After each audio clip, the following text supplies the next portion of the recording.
Hello guys, I need you to listen to this video by Billy Grahams.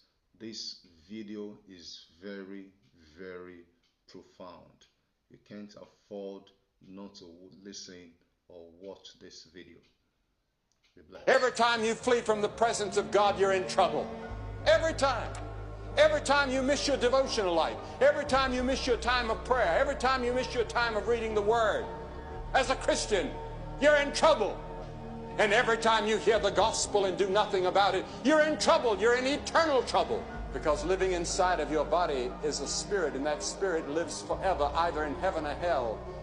And you're taking a chance every time you hear the gospel and do nothing about it. It's not easy to be a follower of Christ. In this generation especially, it's hard to follow Christ. Identify yourself with Christ at the school, at the factory, on the farm, and with your friends and neighbors. Let them all know where you stand, that you stand for Christ and for righteousness and for honesty and for goodness and for morality and for justice.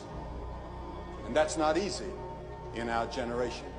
There's an easy road that's a broad road, but the end, Jesus said, is death and destruction and judgment and hell. It doesn't last long. Life will soon be over. And how many of you are going to wish that you had taken that narrow road? First, sin is fun. Then it's boring, and then it makes you insensitive. And there was a time when you were very sensitive to the Word of God. It pricked your conscience. It brought tears to your eyes. It made you uncomfortable. And now you turn away without any feeling at all. You're sleeping the sleep. You've been sedated by sin. No matter what your sin, no matter how deep in sin you've been, God is in the forgiving business because of what Christ did on the cross.